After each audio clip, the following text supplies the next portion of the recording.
All right, everybody, welcome. Kathy, if you could do a roll call, please. Present. Present. Present. Here. Here. Here. Here. Here. All right, I see Police Chaplain Bill Carroll's here to open us up.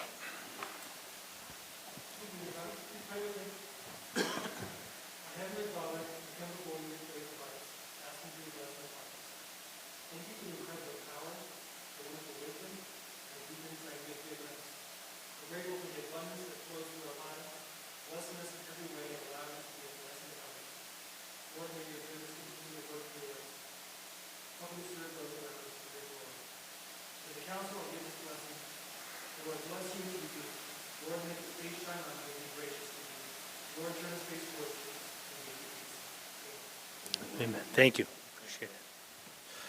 All right, friends, we liaison reports. Why don't we start down there with Susie with events? Yes. For special events, city-sponsored events, we have the Sweets and Savory Tour. It's Sunday, September 14th from 11 till 3 p.m. Take a culinary tour of Lockport's eateries and visit as many local landmarks as you can. Support local businesses. Ticket proceeds go back to participating restaurants, and new this year, Sweet and Savory's tote to collect goodies along the way, a digital route map, and trolleys that will continuously run both routes. Tickets are on sale now, $30 a person or $25 for groups of 6 or more. Then, for the Lockport Council of Art events, we have Fridays in the Park, coordinated by Gallery 7. The last one is this coming Friday, September 5th, from 6 to 9 p.m. Music starts at 7 p.m. on the Lincoln Landing. The Simple Remedy playing Americana and country tunes. Donations of toiletries to the Guardian Angels and Homeless Vets of Will County will be taken. And the last slide is Hell's Gate Community Costume Party. It's a 21 and over event. It'll be Saturday, September 13th from 7 to 11 p.m. It's a community celebration full of Halloween entertainment, including a sneak peek at Hell's Gate's newly built mausoleum. Live music, food trucks, and a cash bar, games and raffles, and a costume contest will take place. Tickets are on sale now, and pre-sale tickets are $40 per person. Well, actually, until a couple days ago, until August 30th. So tickets are $40 a person. All right. Well, thank you, Susie. Appreciate it. All right, on the police liaison report, Nikki Wiersbowski retired from the Lockport Police Department on September 2nd. She served as the department's office manager and code enforcement records coordinator. Nikki began her career as a secretary with the Will County State's Attorney's Office and went on to dedicate the remainder of her career to the Lockport Police Department. Over the course of 34 years, she devoted her time and talent to serving the citizens of Lockport and Will County. We thank Nikki for her years of service and wish her all the best in her retirement. On September 15th, the Lockport Police Department is pleased to welcome Lexi Dearwall to our staff. Lexi will assume many of the responsibilities following the recent retirement of Nikki.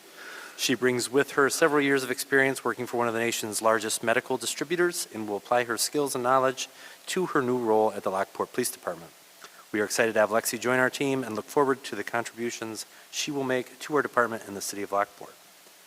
And finally, representatives from the Illinois Emergency Management Agency and FEMA will be going door to door in the community over the next several days to verify damage from the storms that occurred on August 16th through August 19th. Inspection personnel will be wearing safety vests and will carry official photo identification. They will not enter homes or businesses. Well, thank you, sir. Okay, I have liaison report for finance. Lisa brought to my attention that we use NIMEC to bid out electric for our city facilities, not residents, but the city facilities. We received word from them that having joined this co-op, it saved the city $15,830 per month this summer in comparison to what we would have been charged for ComEd's summer rates. So nice to shop around and find a good value for the city. So, and I'm sure with the new HVAC system going in, that'll have even less of a demand. So it's a win-win all the way around. I'm good. Well, good there. Christina, you got anything?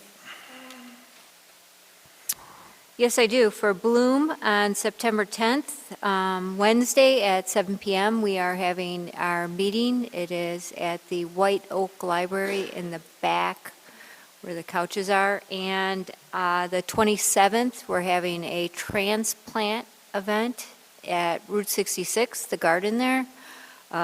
It is being hosted by Bloom. The ag students are coming from LTHS to help us move some plants, get rid of some plants, and have a good time. And that's it. And that's at 9 a.m. All right, thank you. Anything else down the road? I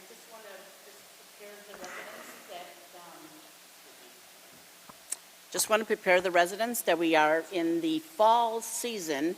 So if you're deciding you're going to decorate your home, please make sure that you send us some pictures and a description of your decoration, so that way we can recognize you sometime in November. So from September until through fall, Halloween, and around Thanksgiving is when our last meeting of that month will probably do the recognition for fall decorations. And then it'll be the holiday lights, recognition. So be prepared, get ready, send in your pictures. We're ready for you. All right. And Steve, you going to give us anything about ethics today? Our HR and ethics man? Other than we should all be ethical. Okay, thank you. Thank you for that update. We appreciate it. I do have one announcement. As we started up with our Greater Downtown Master Plan Committee, it's exciting, as we all been thinking about, like, where do we go from here? We have our 2 blocks, and what does it look like, and for the next 10 years.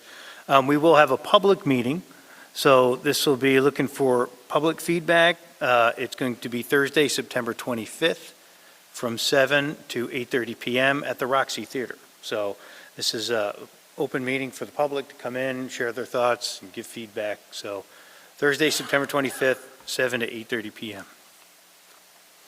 All right, my friends, moving on, we're looking for a motion to have a consent agenda this evening. Second. All right, Joanne and Pat, all in favor? Aye. All right, so we're looking for approval tonight for our regular city council meeting minutes from August 20th, our committee of the whole meeting minutes from August 20th, our payroll period ending August 17th, bills through August 25th, ordinance 25009 and 25010. This is about extending the, or helping out with the enterprise zone, allowing it to be extended for Joliet. There's the resolution 25068 declaring certain surplus items. Ordinance 25011 permitting of low-speed electric scooters for the city in Lockport. And then ordinance 25012, which is amending Chapter 75 of the Lockport Code of Ordinances and regulating unlicensed off-road motor vehicles. So looking for a motion to approve. Mr. Mayor, if I could, I believe on the item FN2, you said 25th, and we just checked there are some bills on the 26th, so I want to make sure that that's clear for the record. Okay, thank you. All right, Joanne, Second. seconded by Susie King. Can we do a roll call, please? Yes. Yes. Yes. Yes. Yes. Yes. Yes? Aye. All right, next we're looking for approval for Resolution 25015, which is to accept proposal for emergency repair of broken 34 kV pole at Chevron with mead not to exceed $47,970. So we're looking for a motion to approve. I'll make that motion. JR, I'll second. Christina. All right, questions, thought, concerns on this?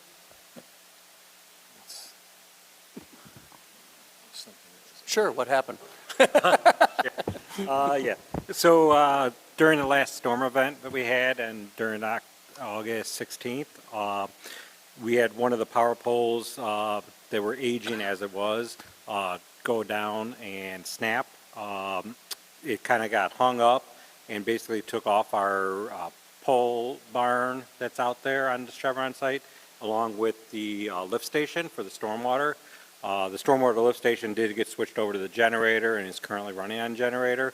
We're waiting for ComEd to come out, de-energize it. They came out and braced it for temporary, and once they're done, we're going to have me come in, put a new pole in, and get everything back up to where it should be so we can get off the generator and stuff. So. You said this is out by that red pole barn? Yes, by our, not the red pole, just the metal building. Okay. The metal shed, yeah. So, Okay. You said right now it's running on a generator? it's running on generator, yeah. Even though they stretched the pole back, it doesn't Yeah, they're just temporary, it's braced so it doesn't fall all the way down and hit the ground, but it's still de-energized. All right, anything else on that? And we'll do a roll call, please. Yes. Yes. Yes. Yes. Yes. Yes. Yes? Aye. All right, any new business? Mayor, I have just one item I want to mention. The waste management contract is coming due at the end of this year. We'll be bringing back some bids in the next meeting or in October after we open them. We've probably been with them for 10 or 15 years. We did a 7-year extension back in 2017. So this would be for another 5-year contract with an option for a five-year extension on that. So possibly another 10 years with a new, either with Waste Management or with a new vendor. We've extended invitations to about 4 or 5 companies that are experienced in this to give us some bids and proposals. We're trying to maintain as little disruption as possible. If we did leave Waste Management, we would keep the days of pickup the same. Still the 95 and 64 gallon goods, all white goods would be taken. Branch pickup is included. We'll have an option for the recycling at your door, still available. One thing we wanted to focus on was really the discount for seniors in the old contract was kind of a legacy number for probably almost 20 years. It's 50 cents discount for seniors, where we feel like we could do better.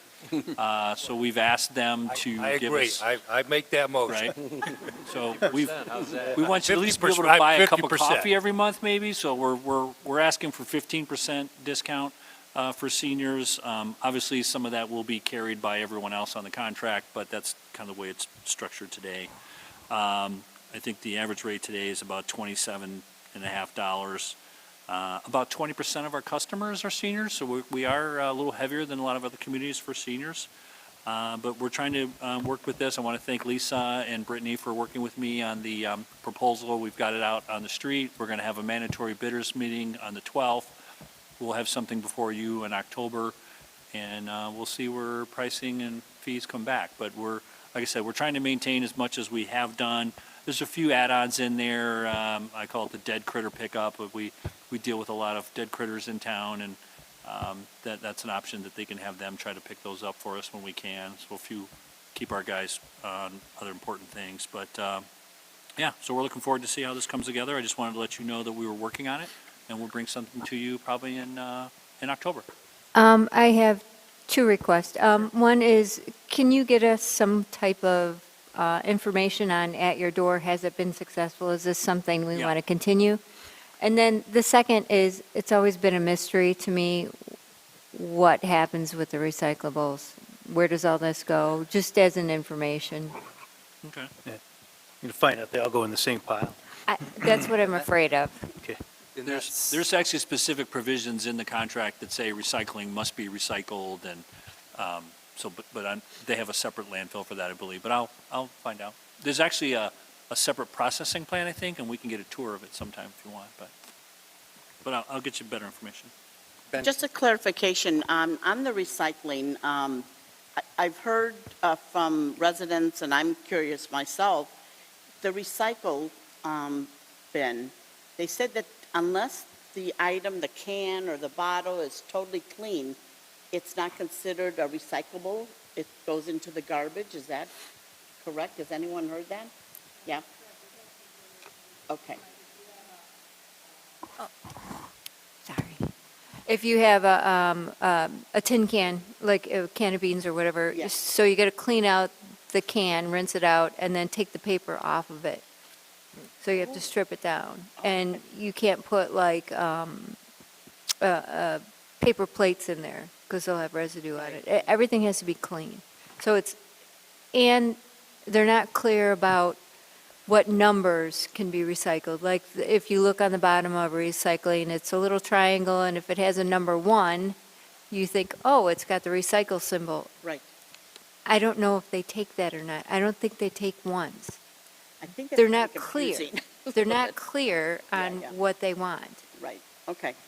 And then the other thing is, will the seniors be identified through their water bill, that they are getting a discount in their water bill, so they'll, So when it passes, if, one of the things that we've asked them to do is separate our billing. So today, it's on our water bills. Okay. In the future, we're asking them to handle their own billing, whether it's monthly or quarterly.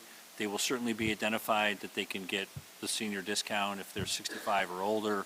I don't know, Lisa, how do we let them know today? They have to come in and sign up for it, basically. Oops, so sorry. you're saying that they're going to get a separate billing to pay that separate than from their Yes. water bill? Right. So Wow. it's one of the things that we have a laborious task on our own staff is Yeah. dealing with waste management complaints or conversations or billing questions, or I missed my garbage pickup, and billing, of course. And so we have our staff working on their contract stuff, which we don't want to do anymore. We'd rather have them deal with their own service issues. Aren't those two separate things? Like fielding phone calls and billing? Because they're Yes, still but going to they- call the city. But then we can defer to the waste management line, yeah. We don't now? No, we do as much as we can Yeah, okay.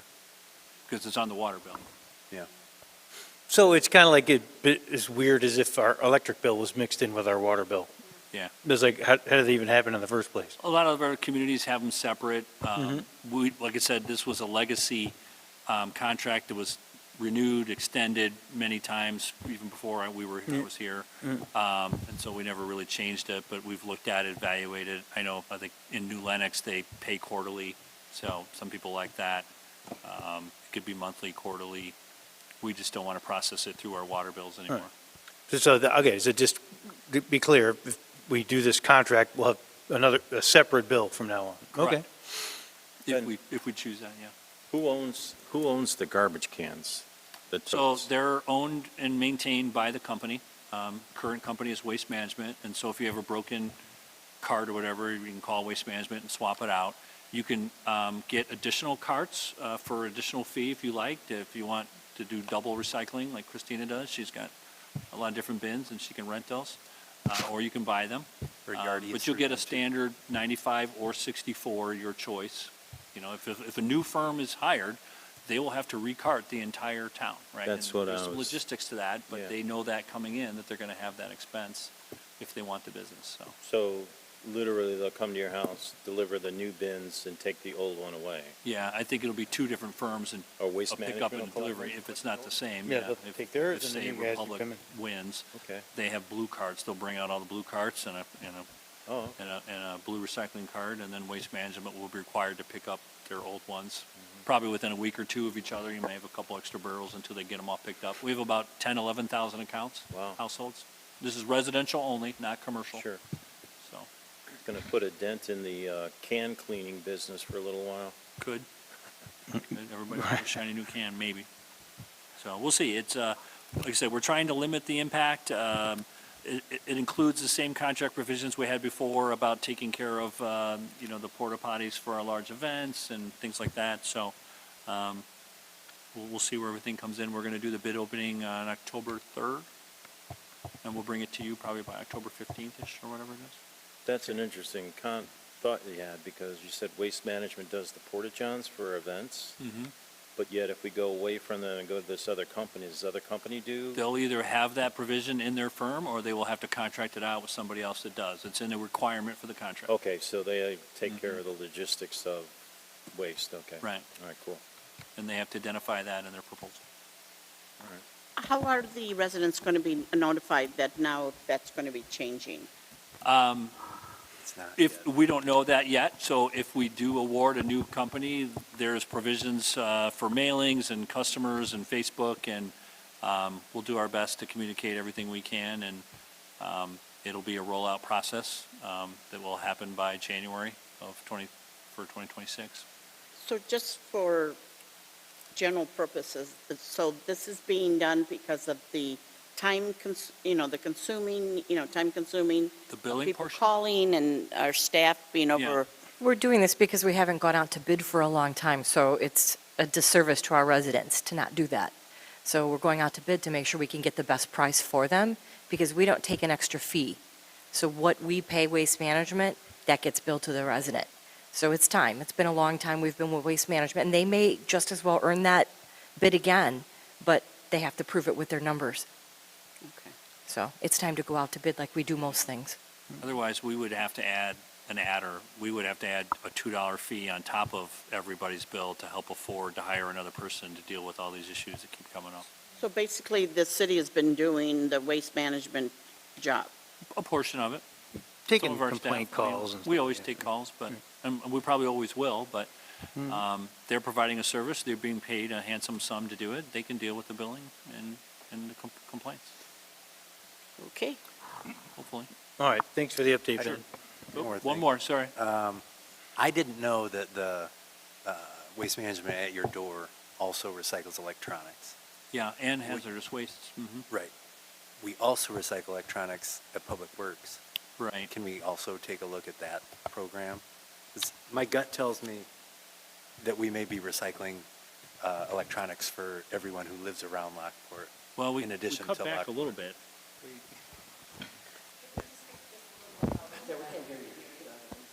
I was talking to them. No, I'm just kidding.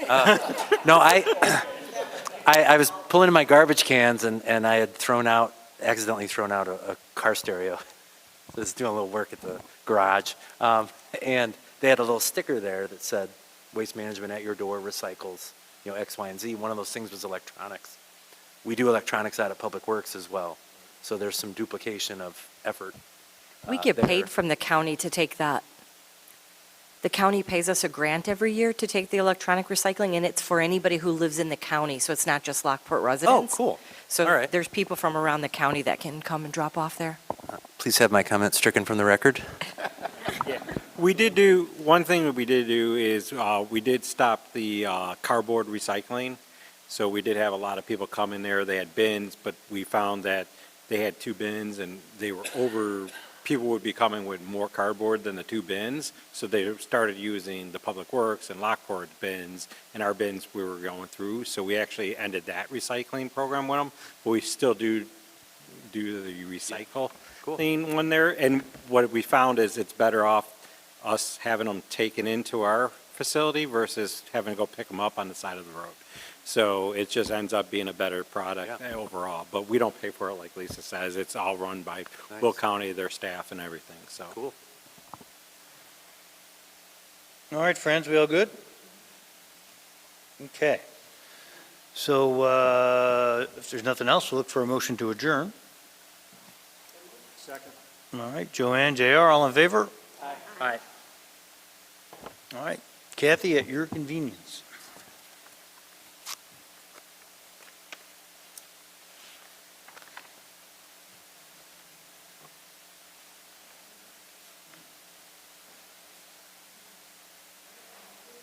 Yes, please.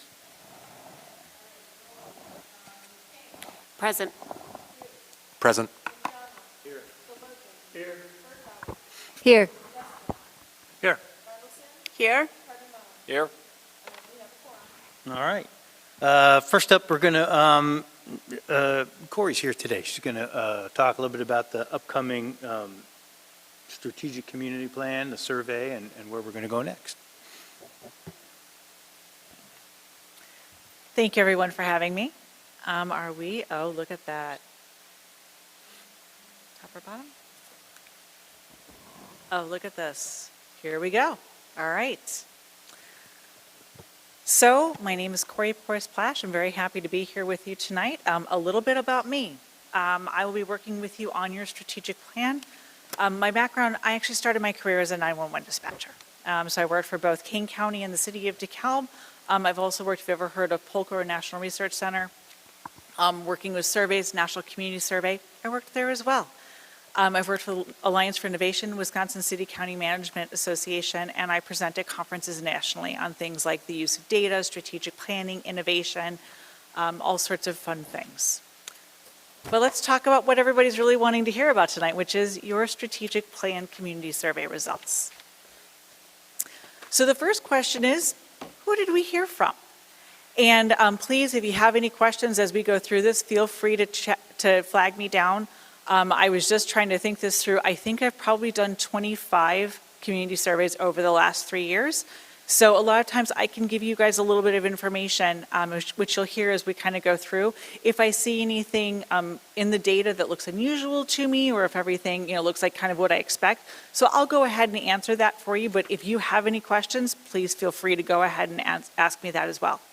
So the first thing is 1,166 total responses. Is that good? The answer is a resounding yes. So when I used to work for Polko National Research Center, when we were doing statistically valid surveys, we wanted to have between 400 and 450. So that's kind of what the industry standard is. So 1,166, really nice response rate. So that's one of the things that we really kind of look for. I was very pleased to see that come through. What does that tell me? It tells me a couple of things. You have an engaged community, and your outreach was very good. It was seen by a lot of people, both of which are very good things. So who do we hear from? Heard from a lot of residents. 93% identified themselves as a resident. 5% said they own property other than their home. We have some business owners. Only 1% said none of the above. What is your gender? Women always have it. I don't know why, but women always answer surveys more than men do, and Lockport is very consistent with that with the other survey results that we see. Age, we see this very consistently as well. So if you look at this, we have kind of a nice curve, and that is very consistent with what we see with survey data. Why do we see this? If you look, we've got about 5% 75 years or older. Sometimes I hear, older people, senior citizens don't take surveys. 21% of the people who took this survey were 65 years or older. So we had nice response from senior citizens, which is pretty consistent. If you look at the other end of this, however, 34 and younger, we only had 8%. Again, that's very consistent with what I normally see. Living situation. We always hear from homeowners more than we do from renters. Why is that? Because renters don't always know they're going to be in the community for longer, so it's much harder to engage. We have 5 categories of people that it's more difficult to get to take surveys. Renters are among those 5. So here's just some interesting information to tell you a little bit about your community. We had only 16% identified a member of their household as having a disability, a little lower than sometimes I see. Children 17 or under in your household, a little over a third. We usually see about a quarter or so, so this is kind of right in that ballpark. Any members of your household 65 or older, a little over a quarter there. What districts do you live in? We were pretty nicely distributed here if you look at this. So between wards 1, 2, 3, and 4, that was a nice distribution. A lot of times I'll see one ward with a lot more, so this was interesting to see. What do you like best about living in Lockport? So what I do, I don't go ahead and give you guys all of the data. It's available to you, and I'm happy to share it, but you can kind of get data overload. So what I do is I go through and I choose for you just some of the higher level data. So what do people like best? They could choose up to 3 options: peaceful community, locations, schools. Why do we ask about schools? You guys have nothing to do with the schools. The answer is, if we don't ask about it here, they will tell us, and they're going to tell us in the free response section. It just makes it much harder to go through and analyze that data. So that's why we ask about schools. It's also an important part of the community. So some of the other things, we're growing up here, having family here, a clean community, and the parks. So what do you like best about living in Lockport? This was the open text response. Let me get down to it real quick. And again, I will give to you all of the open text responses. Most of it had to do with just feeling like home and having lived here for years. How important are the following to your quality of life? So this was essential, more than 50%. Public safety. And that makes sense, right? What we know is that people are more likely to be happy with where they live if they make sense. Makes sense. Affordability, cost of living. This was something that came out a lot in the survey data in Lockport. It's usually in the top 4 or 5, but it came through second on this. Schools were always in the top 4 or 5 as well. Neighborhood appearance, housing, city services, those are always kind of near the top. Any questions about what I've covered so far? Because I know I'm kind of going rapid fire here, so please feel free if you've got questions to let me know. All right, I'm going to keep with my rapid fire. No, please. So this affordability cost, sorry, I'm doing that today. This affordability cost of living, is this an anomaly with Lockport, or is this generally you see this? No, I would say that it's something I see a lot. I just don't necessarily see it as the second one. And it comes up in some other data as well. How important are the following? What we did here is that we took the essential or somewhat important. Just want to do a little math here for you. 92 plus 6 is 98, so public safety is very definitely a priority for the community. Again, if we kind of look at this, all this really does that sometimes there are some things that don't on its own seem to be all that important, but then when we go through and we put together the essential and the somewhat important, we can see, just makes the data look a little bit different. I would point out neighborhood appearance as being one of those, and also local stores and shopping. When we add in that somewhat important, it kind of changes our perspective a little bit. Those become a little bit more important if we're looking at those 2 data points. How important are the following? Somewhat unimportant and not important at all. Public transit, employment opportunities, I&M Canal. So again, it didn't take everything, but took everything that was more than 10%. So these are things that were indicated not a priority. Public transit was at 30%, not very important or not at all important. How satisfied are you? Police or emergency response. Very nice to have that as the one that everyone was the most satisfied with. I don't always see that. A lot of times it is kind of in the top, but it's not always number 1, so that's always nice to see. Parks and park facilities, community events, quality of life. Again, kind of looking at just slicing the data a little bit differently. If we're looking at very satisfied and somewhat satisfied, changes this a little bit. Again, now neighborhood appearance, which is the 3rd one down, that increases quite a bit, is something that they're satisfied with. Also quality of life. Once we go through and we add together that very satisfied and somewhat satisfied, people are really happy here. Any questions? I'm going to keep on going then. So let's talk about this slide for a minute. This one is when we're looking at someone dissatisfied and dissatisfied. Drinking water. So math in my head, which I tend to do in the fly usually pretty well, we're at 71% are somewhat dissatisfied or dissatisfied with drinking water. So I don't live in Lockport, I live in Batavia, but my guess is that you guys may have some ideas as to why that number is high. That certainly is an anomaly. Roads, stormwater concerns, and multiple transportation options may not be, but there is a possibility that there could be some connections between those, particularly between the roads and the multiple transportation options.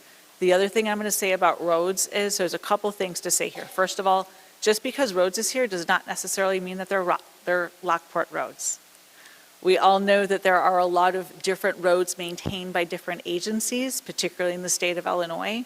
And so while some of this, I certainly don't want to discount that this could be Lockport, we also know that there are roads maintained by other agencies, and that could be reflective here as well. Also then with the multiple transportation options, if you look at the options there, biking, driving, that could be tied into what we're seeing with the roads. Could be completely independent as well, but there is a chance that those 2 things are tied together. Are there any questions about this? Does this kind of match what you would, is anybody overly surprised by this? No, the only comment I have is like the roads from my street is being renovated. That's a source of indigestion for a lot of people. So it's typically fresh in mind gets the rating. And then we just had drinking water months ago, which created a lot of division for people. Again, freshmen in mind, Yep. asking about it. I think that's Yeah, started. 100%. And when the survey is being distributed and data is being gathered, absolutely can influence for that very reason. You called that very well. So that could absolutely have an impact on the data that we see.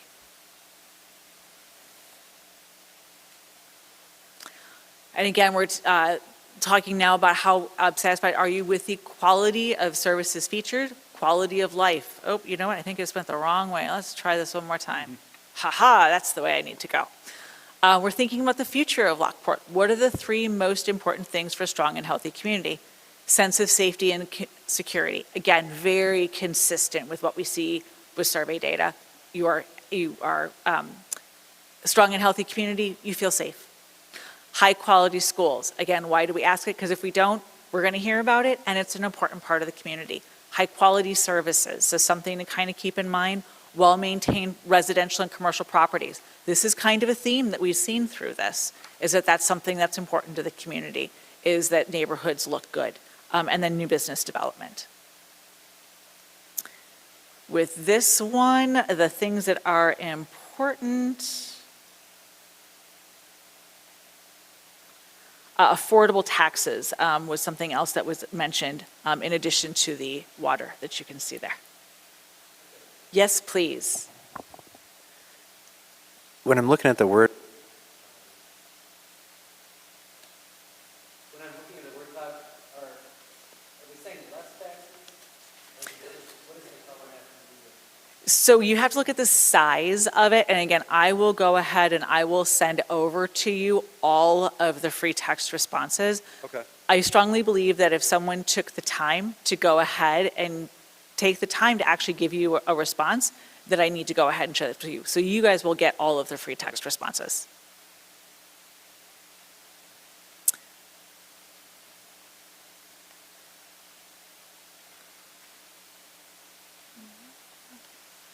How important are the following? This is essential, more than 65%. Again, safe community, a good place to raise a family. Affordable city services are at 79%. High quality schools, good traffic flow is something that's also very high here, as long as a well-maintained community. And again, we've got that maintenance issue. There's definitely a theme I was seeing through the data. What do you strongly disagree with? Strongly agree with. High quality school is an important factor. Providing a safe and healthy environment is the highest priority of the city's government. Cities should invest in projects and programs that enhance the quality of life for all community members. Lockport is a good place to live for those of all ages. This is actually a little unusual. I don't necessarily see this in strongly agree here. So that was an interesting data point for me. City should be a leader in environmental sustainability. Again, I don't always see it here. Regarding where you see some of these data breaks, I do it where there's a natural break in the data. So it's not that every community I present to, you're going to get everything over 30%. I do it based on where the data breaks are. So wherever the natural data breaks are, that's where I go through and I make the data breaks. And again, just slicing and dicing the data a slightly different way. Should invest in programs and projects that for the entire community. If you look at that now, we're at 89% that strongly or somewhat agree with that. Safe and healthy environment, again, so now we've got those 3 that are near the top where there was a little bit more of a difference before. City of Lockport has a good reputation. I also want to go ahead and point out, because that was not on the list before, but now if we're at strongly or somewhat agree, we're now up to 76%. What we know from the data is that there has been a real issue with trust in government. It used to be that the further you got away from residents, the less trust there was, and that still exists, but for a long time, the local government was kind of immune from that. We enjoyed really high levels of trust. That changed in 2020. So this is actually higher than what I am used to seeing, is the city of Lockport has a good reputation. This data point is higher than what I normally see, so that's a really good thing. So strongly or somewhat disagree, the city has done a good job in upgrading its infrastructure. Again, I think that very much ties back to the other data points that we looked at. City government is fiscally responsible with its resources. I'll be honest with you, I have seen a real change in the data. I think that's tied to a lot of what's going on at the national level. I am seeing this systematically in a lot of the data that I am seeing in local government. And I think that there is just a lot more questions now about how dollars are being used. See the fact of it communicating with residents. That is one of those things that, again, I think is just kind of reflective of the volatility at the national level, kind of impacting things. I am not as concerned about that because that's pretty consistent right now with what I'm seeing in local government data. Cities should be a leader in environmental sustainability. Clearly, some people we say yes, and we have got 11% here who think it's not as much of a priority. Are there any questions about this? Part of the reason why I like to come and explain this to you is that on its face, the middle two might look a little bit more concerning. I will tell you as somebody who looks at this kind of data all the time, don't sit up tonight with this. This is pretty consistent with the data that I'm seeing right now.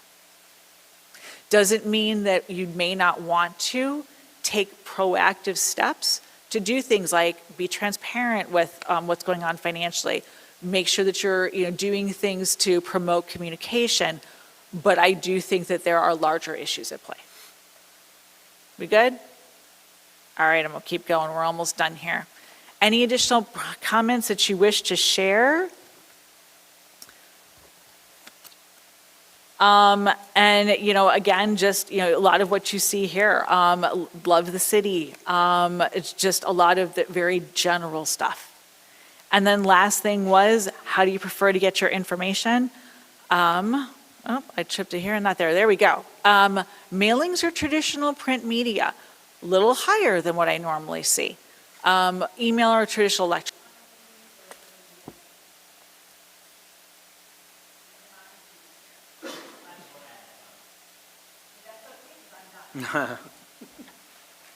Unless anybody has questions, and then I'm not. Oh, wait, it just went back on. No, that was great, Corey. I appreciate it. This will help us Real- as, we real kind quick of get together. Steve, Yeah, I got a question. I hear you. I Okay. was just finishing saying thank you for helping us get this together, and it'll give us a lot of good insights as we talk further. And so, yes, please, Christina. Oh, sorry about that, Steve. If we did this survey in the winter, would the results be different? So timing is always going to have a little bit of there's always going to be a bit of a timing issue to it, right? We would probably, in the free text responses, see a lot more about snowplows, right? So there's always going to be a little bit of a seasonality to it. That being said, there's never a perfect time to do a survey as a result. I would not, however, say that it necessarily skews the data significantly. There's going to be some slight variations if it just comes out of a snowstorm, if you just had some sort of a major public event, we'll see it in the data, but there is not going to be major changes. And then my other question was, I always get hung up on the quality of life. What is that? That's such a broad term. Mm-hmm. So what does it mean? I mean, I know what it means, but what does it mean to, it's so broad.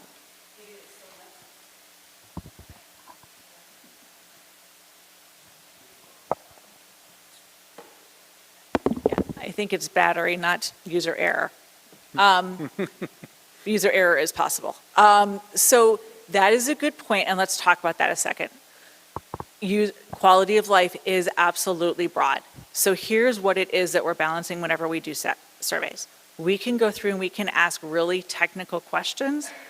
The longer the survey is, the lower our response rate. So what we're trying to do is that we're trying to be pretty broad in the questions that we ask to just kind of do a temperature check, right? But the data though that's here, we're also going to be combining now with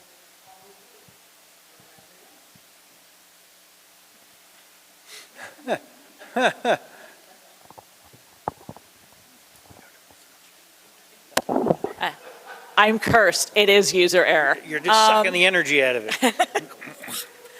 it. So there's always that balance that we have, right? But what you all will need to do is to take this combined with your own experiences as a resident, your role as elected officials and staff.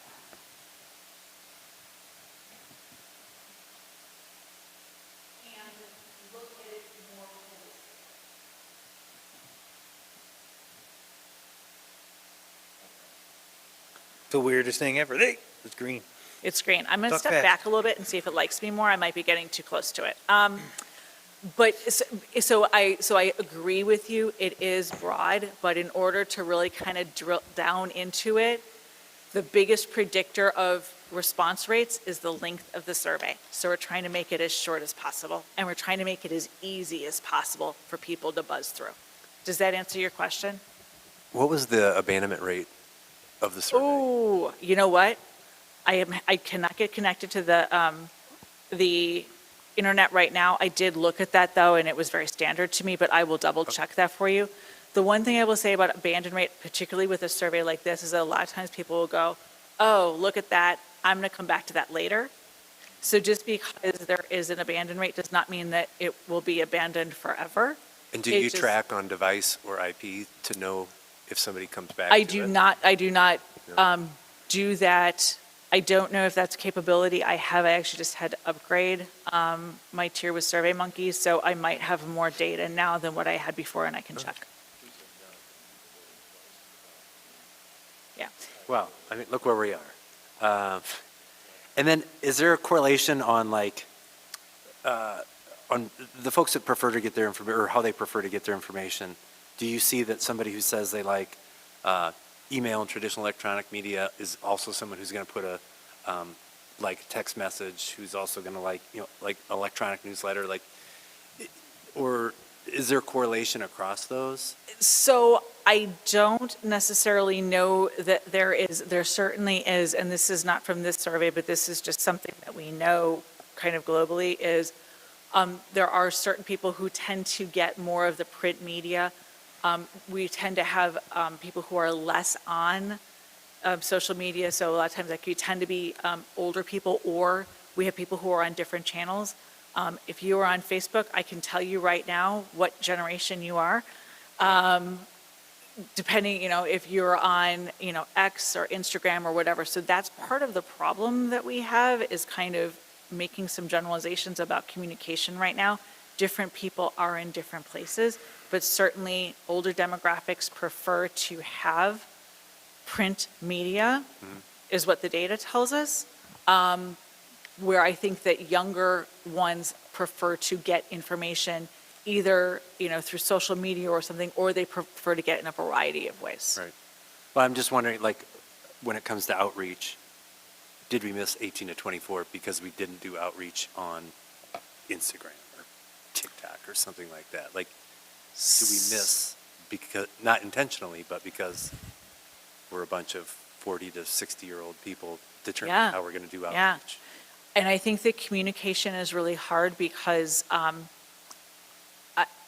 when we're talking about communication, I think that people are kind of wired for the daily or weekly newspaper where you got all of your information in one place. Mm-hmm. What I see right now is that local government is communicating more than ever, and it does not ever seem to be enough because people are in so many different places. Yeah.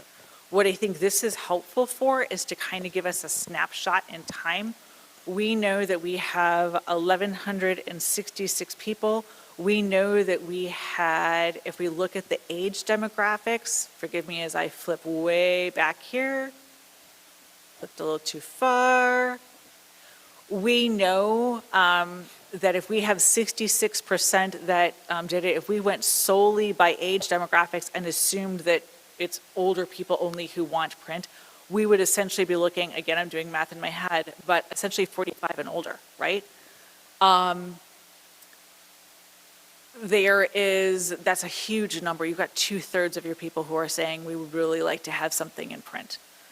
Doesn't necessarily mean there's budget. There's a lot of other things that kind of wind up going in there. And so I think it comes down to kind of prioritizing how it is that you communicate through different methods.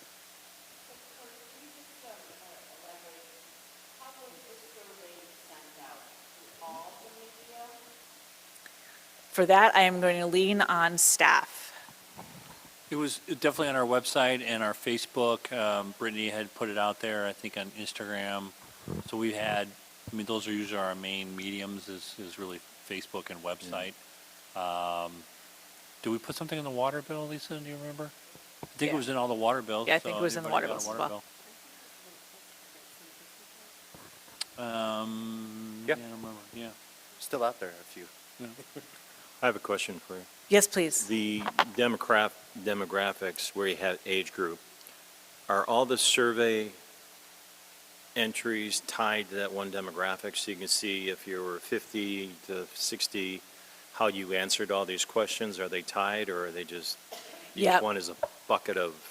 Yeah, we don't, we don't tie individual level data together, just because we want residents to have confidence that they're going through and answering surveys, that people are gonna be like, oh, here's a 60-year-old male who's this race and lives in Ward 4, and look at this, they don't think city services are very good. So we don't do individual level data when we collect things like this. We really do it more in aggregate for that reason, because we want to maintain trust. Yeah, I was just thinking in terms of an Excel spreadsheet where the first answer fits in this cell, the next one, and then just fills it in autonomously to who's doing it. But Yeah. just to kind of see, playing to the idea of, like you said, 30-year-olds like their information delivered this way. Well, here's a demographic 30-year-olds. What else do they like or dislike? I do have some additional capabilities now with crosstabs, because again, I just had to upgrade SurveyMonkey. So if there's some specific questions that you have, I can play around with crosstabs and figure it and see what I can come up with if there's some specific questions you'd like to have answered. Anything else? All right, thank you so much for having me. The trick is you have to step back from the microphone. It was user error. All right. Follow-up from me will be, I will be with everyone on the 24th. Please use this along with your own experiences, other data that you have, to really kind of be thinking through what's going on in Lockport and think about strategic issues as we get ready for the retreat. The elected officials, you will all be getting a phone call from me, just a brief one to get to know you a little bit, and there will be a survey brief for those who are attending the retreat to fill out. Thank you so much for your time. Thank you, Corey. Appreciate it. All right. Well, that was exciting. First thing on the agenda here, CD1 is amendment to special use permit for the cabinet fabrication business, good old style line.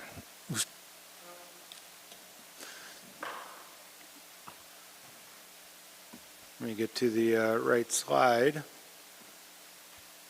There we go. Thank you, Mayor and Council. This is related to the amendment to a special use permit for a cabinet fabrication business. It's for also final development plans for a second expansion of Lot 12 at Prime Business Park. This is Styline Custom Cabinetry.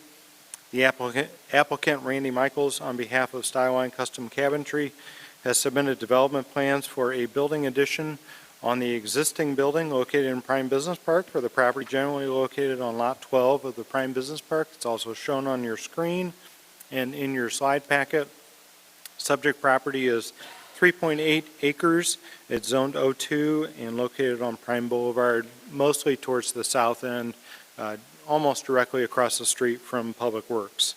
The applicant is proposing a second addition to the existing cabinet company building. This is for basically storage for the most part. Furniture, cabinetry, and fixture manufacturing is a specific classification that's identified in our use table, and it is a special use within the O2 district.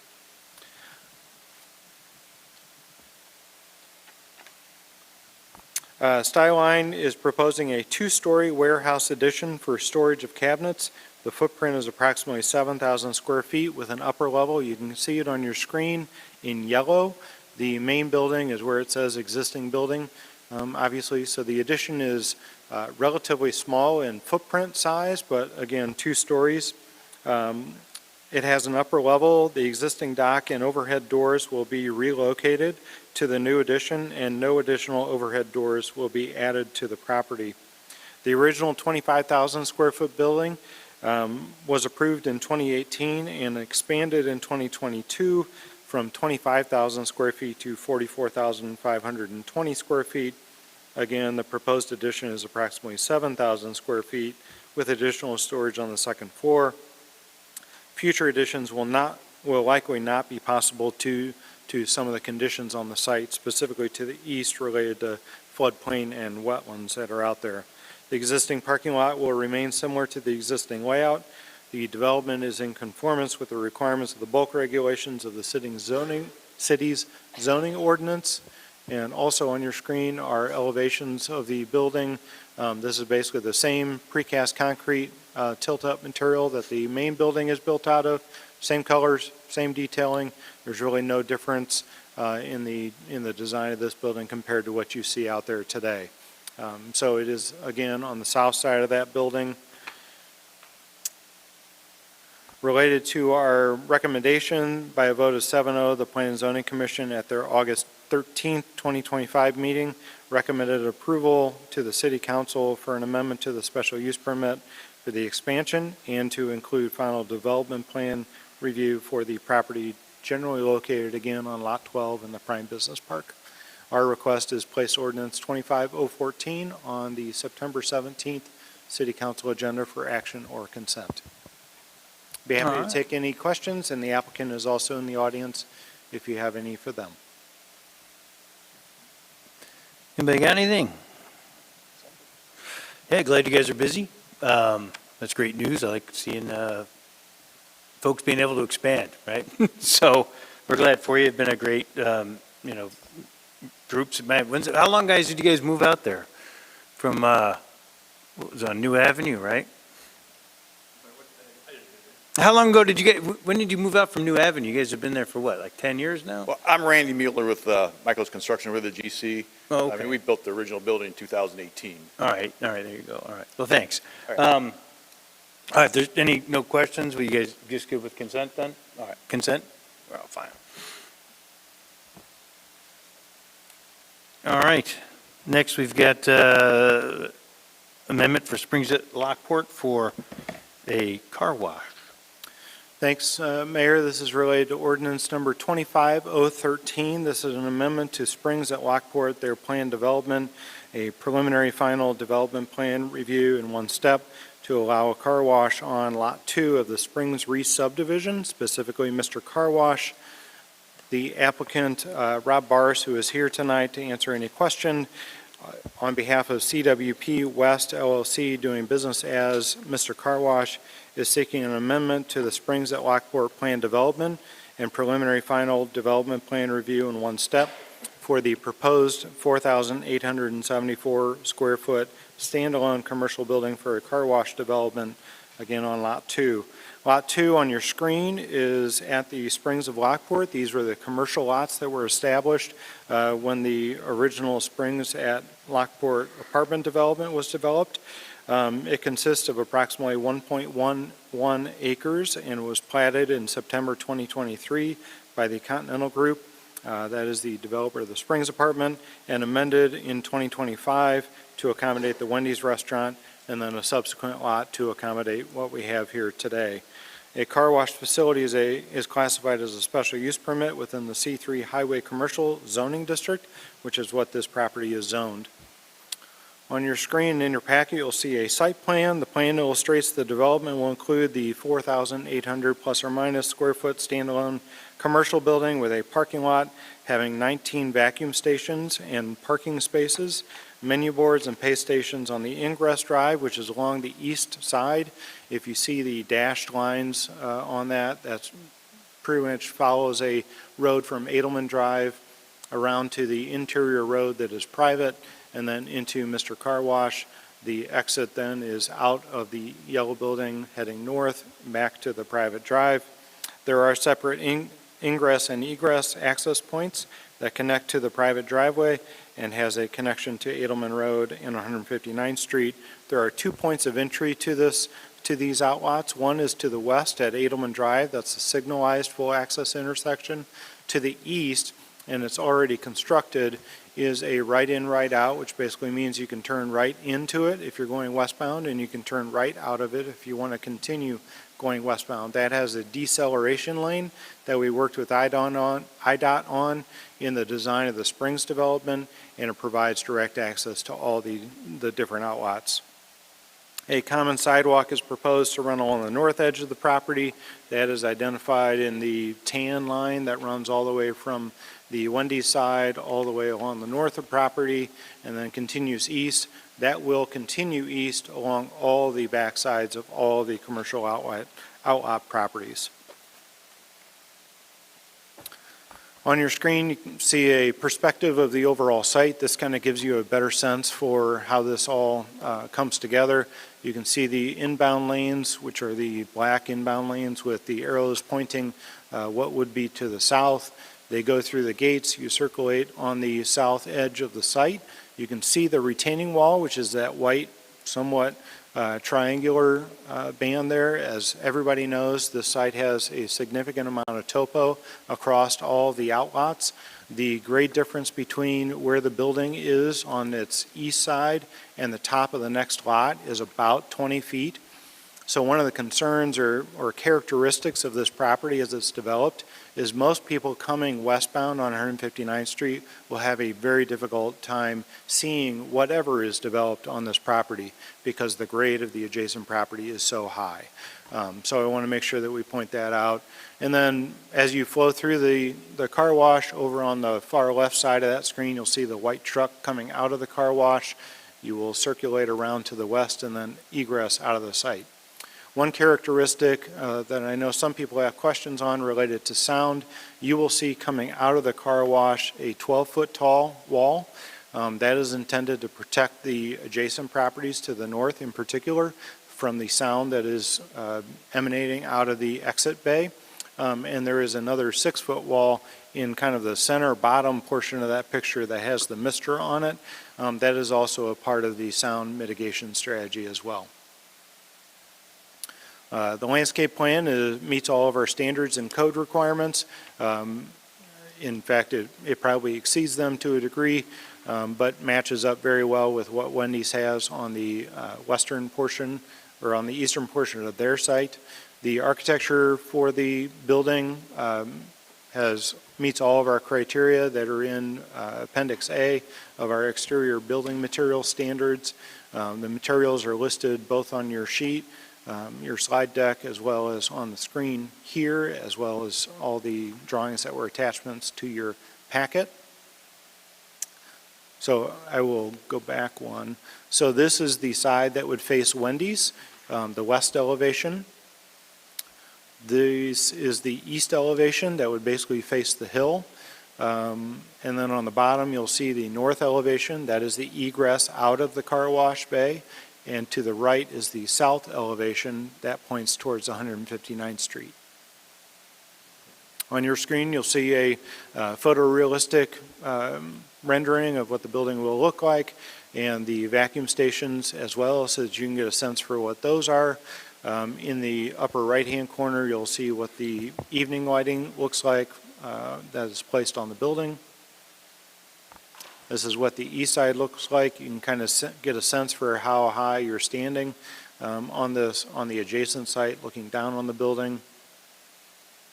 And then these are some other shots of the ingress on the left, the egress on the upper right, and then again another shot of the ingress on the lower right.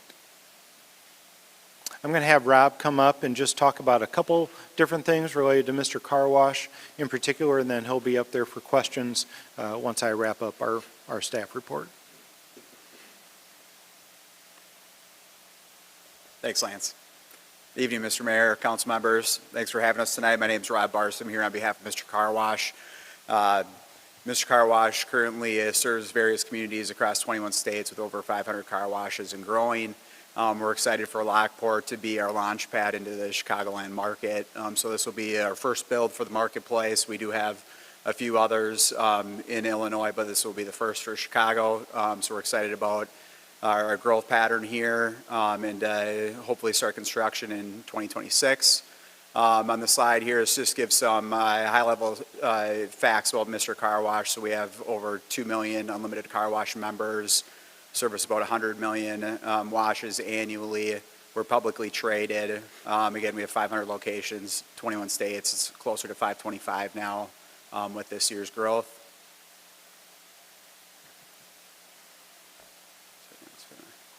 Some of the unique aspects about our operation. So you can see here, this is just a high-level diagram related to our water use and reclamation system and how we recycle it through the car wash. So we're able to reduce freshwater usage by about 25%. We recycle over 50%. It's actually significantly higher than that, but from direction from in-house legal, we keep it at 50% to be conservative. So we capture through our drain system. We clean the water through our 3-compartment tanks, and then we recycle it in a few different ways. So we actually will reuse a portion of it through new car washes, and then our team actually uses it in the tunnel. We have a gray water system, so we'll use the gray water to clean the tunnel, the floors, the walls, things like that. So pretty impressive system. Again, we are able to reuse a significant portion of it. So why Lockport? And why this is our planned first build. So growing community, regional trade area, great growth corridor, continuity of other national retailers that we usually are with in the markets we're in. A lot of quick service restaurant brands that we'll strategically co-locate against just for ease for the customer, where they can hit the drive-through and then quick get a wash and go on their way. So this hits a lot of our buckets for how we select sites.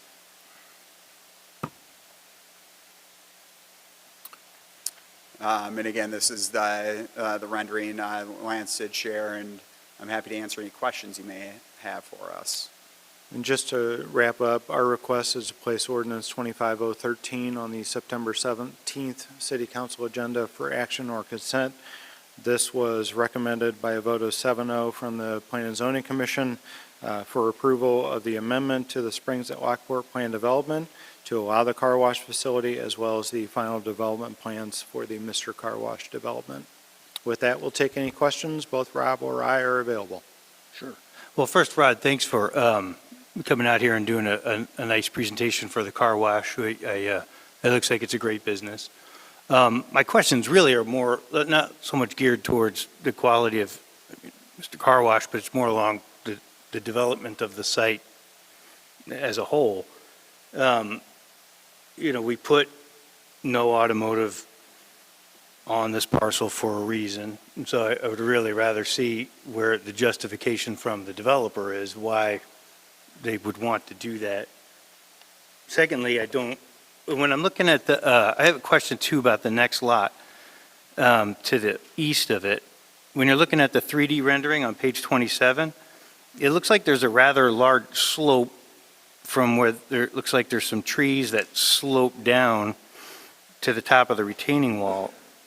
Is the way that laid out just make that kind of unbuildable? Like you have to start building at that tree line. It's already a very narrow lot, 16510. There's a retaining wall that's not present until that lot gets built. Once that lot gets built, there will be a retaining wall on the east side of the building to bring that grade back up. I see. So where that wall is now, where the building is, that's just a slope of a hill. That curvy wall is not a retaining wall. Correct. Okay, I got you. Yeah, and that retaining wall is built as part of the pad preparation from the master developer before they turn over to us with the purchase. Yeah, the retaining wall that will be built as a part of this development is on the 159th Street edge. And on the screen, you can kind of see it in the background. It's behind those two red trees. It's a triangular shape. It goes up as 159th Street goes up.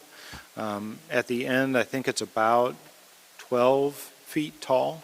And on the low side, it obviously dives relatively back into grade and ties into the one that Wendy's is also building.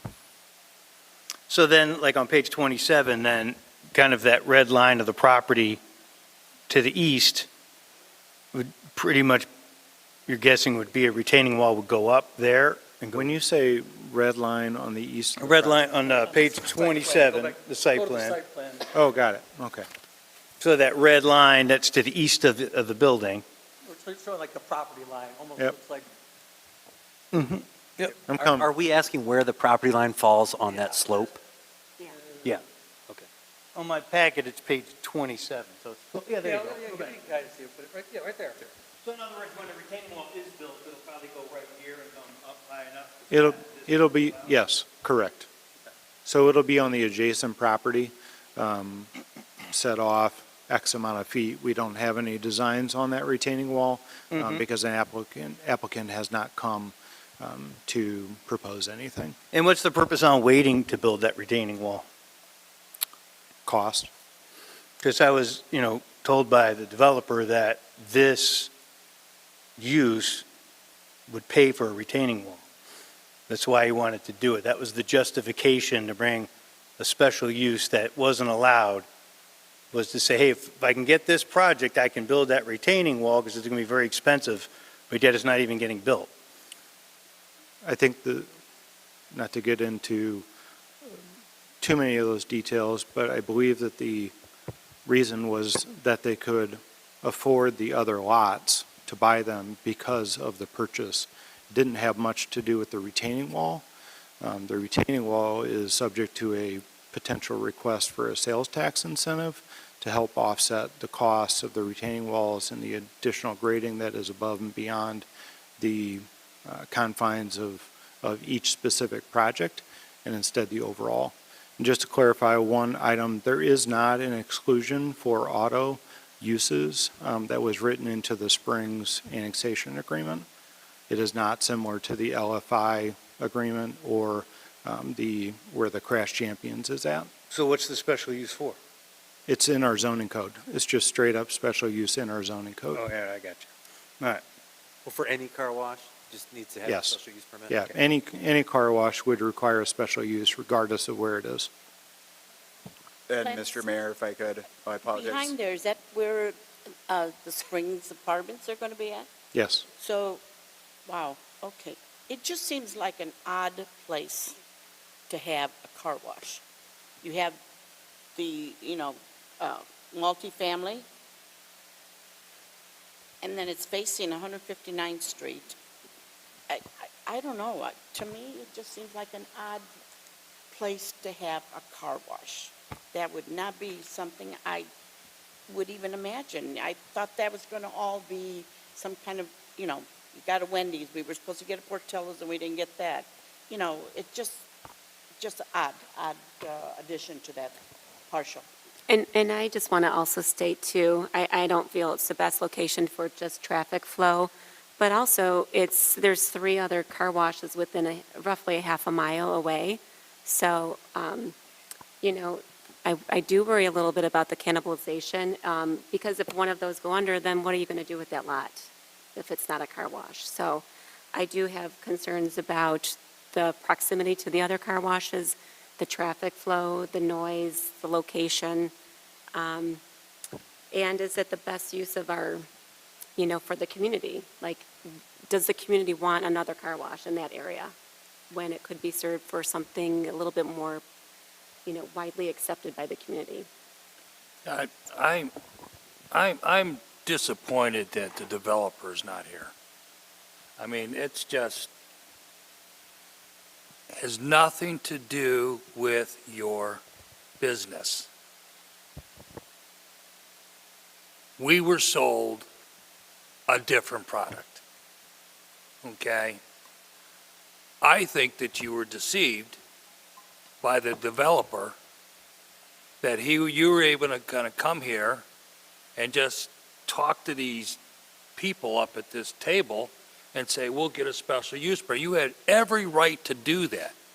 But shame on the developer for allowing this to get this far, okay? I'm a no. I'm going to be a no in 2 weeks, okay? I suspect most of us are going to be no. And you need to have a heart-to-heart with the developer, because he sold us Wendy's, he sold us Portillo's, he sold us Chick-fil-A, and if that didn't happen, we said, the last thing that we need in this town is another bloody car wash in a bad location. Good location, because the default is always, well, it's a lousy piece of property, developer can't get somebody to come in here, and so let's go ahead and put a gas station there. Let's go ahead and put a car repair place here. This is kind of what I was talking about a couple of weeks ago, guys. Okay, when we approved Crash Champion. It's this stuff, the Crash Champions never should have got to us. But they did. Sir, I hope you're successful, okay? And thank you for considering Lockport. When I go ahead and I look at why Lockport serves a broad regional trade area, attracting customers beyond the limits, and bullet point after bullet point after bullet point, and we can go ahead and we can plug in any type of business from any type of business from, why not this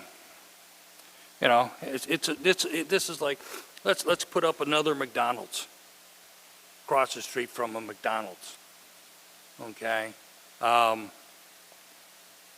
So you need 5 votes in 2 weeks. I'm not one of them. Anybody else have any thoughts, questions? I had some questions, just more on process. About how many cars can you wash in an hour with this setup? So the capacity of the car wash can serve over 150 cars an hour. 150 an hour? So we recently pulled our trailing 12 months of our entire portfolio in Wisconsin. I was in Milwaukee yesterday for a similar project. Our peak is 43 an hour for the entire portfolio in Wisconsin on average. And then about, using the water recycling that you use, about how many gallons does it take to wash a car? Ooh, good question. I don't know that off the top of my head, but I can follow up with you on that. Yep, absolutely. And then the vacuums run on blowers.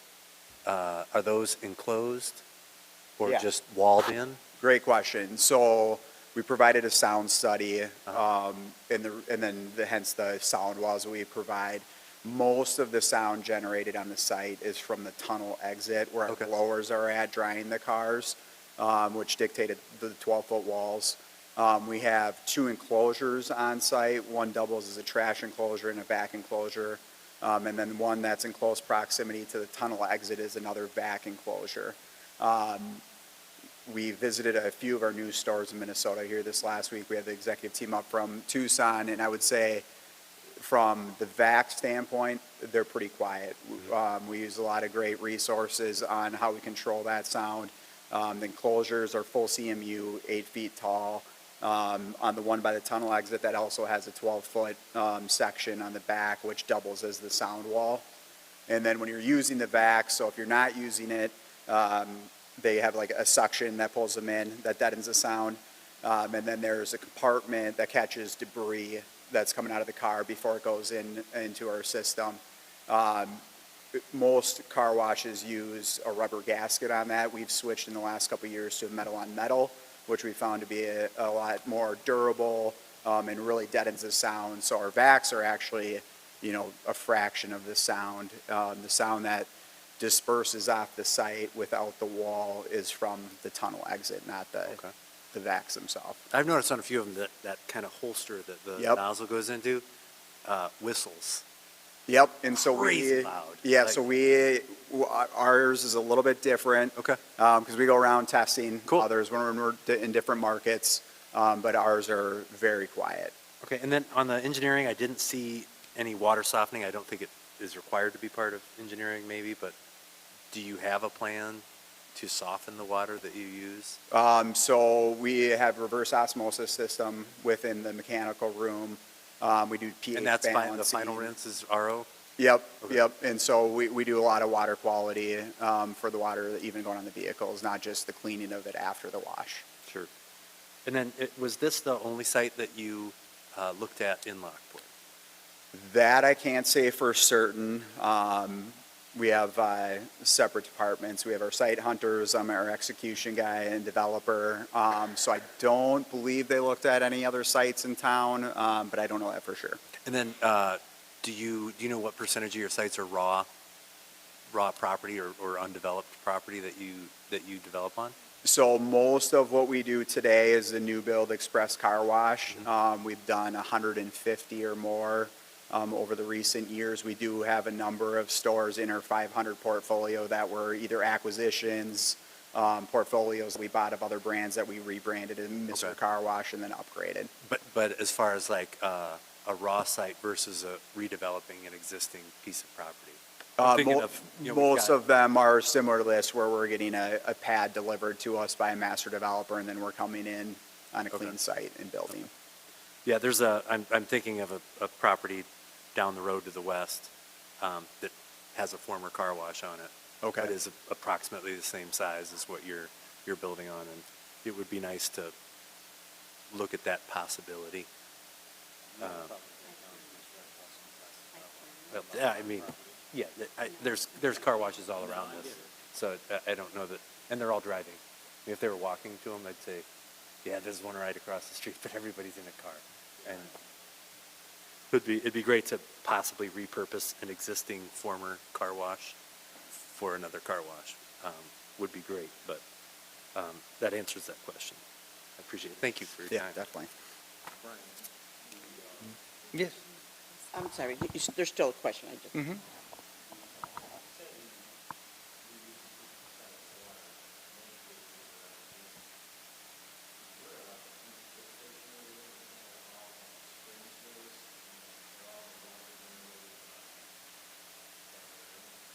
This water would actually, it'll go to Bonnie Bray, and then it would make it through the Bonnie Bray future lift station back to Division. So capacity-wise, it would be fine water-wise.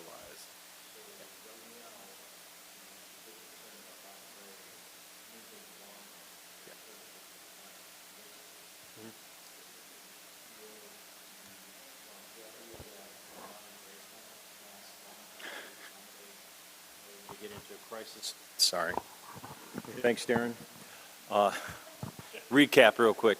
Talking about the water coming out of that whole area there, going to Bonnie Bray's, failing eventually water treatment. We're going to put a big pump in the ground, which is going to pump it to the new station. Do we think that station's going to live long enough to see the pump, or are we going to have to?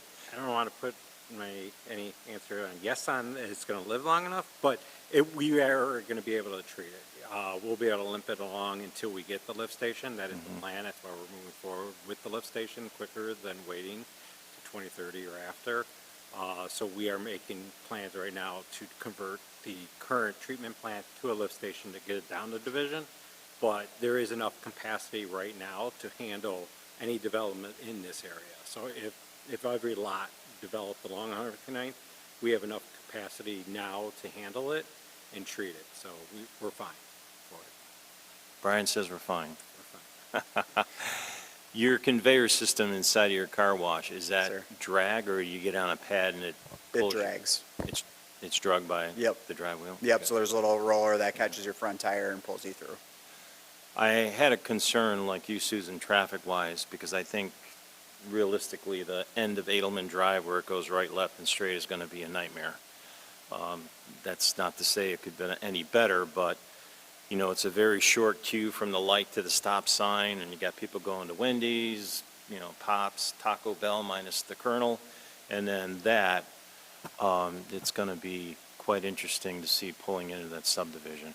I noticed on your car wash, Lance, I was worried about the queuing because there's a car wash over by my Clover Ridge, which on a nice day after a good snow melt, I got people lined up in the street waiting in there.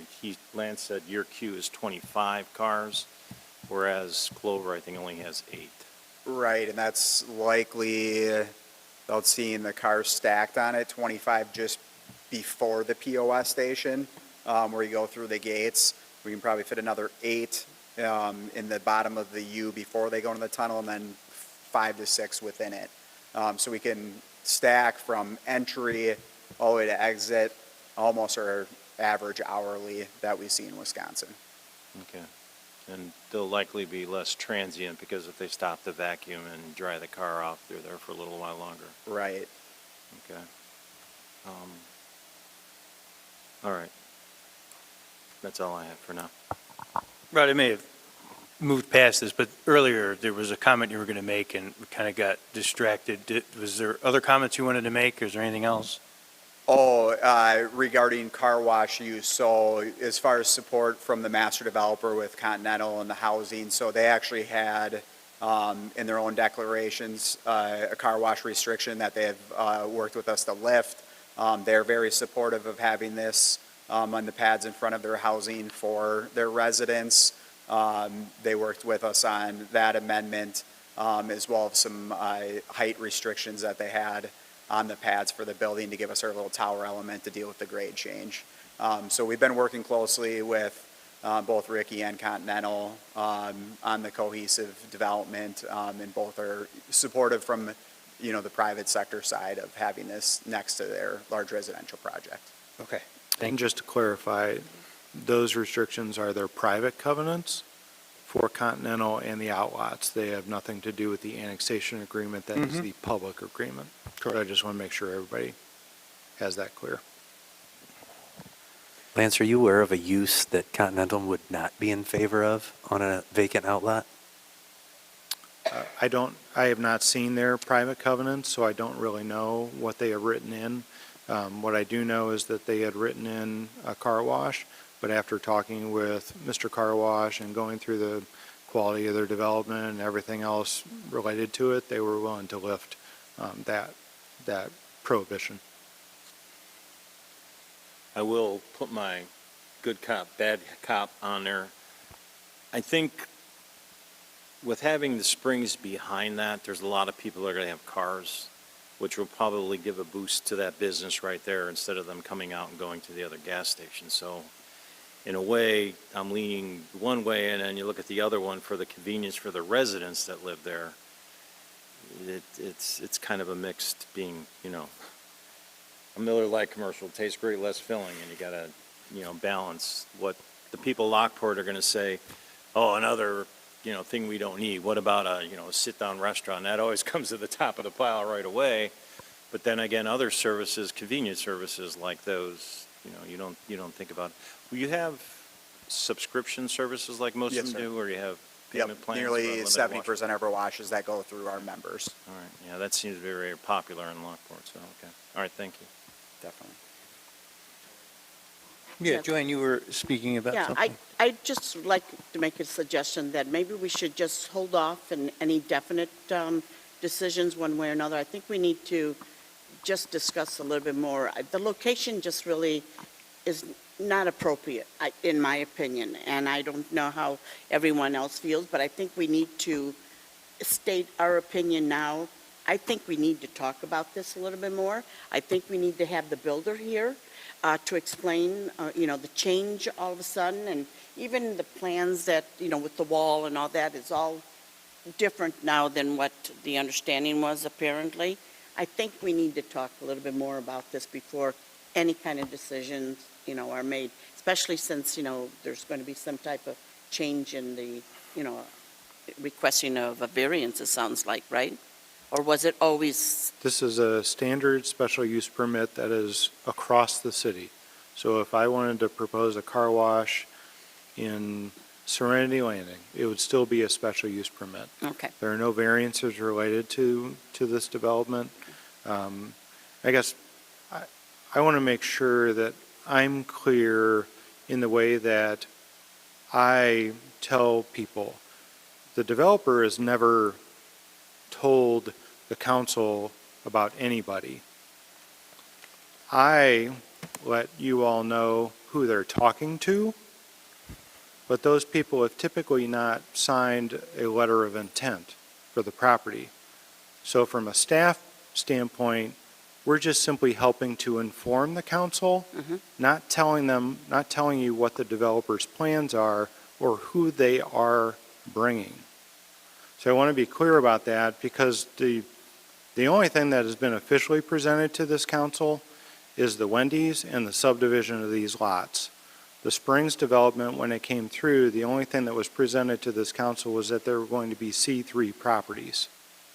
The discussion about specific uses that have been mentioned tonight were simply information that was provided to me that I provided to you simply as a, hey, here's what might be coming. So I want to make sure that we're clear that the developer has not presented those things to you. That's information that you are getting from me as a way of informing the council. Well, and I think, Lance, that was why a little disappointment, the developer should have been here. I think those are questions that we all were anxious to ask about how this affects the overall development and what, if we give a special use to this, happens next, where are we going, or is it like, I just got a car wash on the table, nothing else planned. And that would, I think, make a difference for how we all feel about things. So I would say this, Joanne, unless the petitioner or the developer wants to ask to pull it, and I would just say keep it on as an action item for the next meeting, and we'll go from there. We can certainly all talk about it as we do any item that's up for a vote in 2 weeks. We can all have discussions and call, and we can talk that way as well. I'll make sure to have the developer at the next meeting. I will tell you, he did ask whether or not he should attend tonight, and because this is specific to Mr. Car Wash, I told him that it probably wouldn't need to occur because he's coming from way on the North Shore. And given that the subject was Mr. Car Wash, I didn't think that it was necessary. Yeah. And so my apologies to the council for not having him here, but I will make sure that he is here in 2 weeks on the 17th, so that you can ask the same questions of him. Well, and I think that's very fair. And, before we just pounce and saying shame on a developer or whatever else, it's just like, I'm disappointed he wasn't here, but I'm not here to, rip on his character. I'd just like to have known, I had some questions about what's next. Sure. So, okay, so we're good. We'll just put it up for a vote for the next item, and we'll see where the developer wants to go with it. I had one more question for Mr. Car Wash. Yes, sir. Is it safe to assume that you have about 4,000 subscribers per store?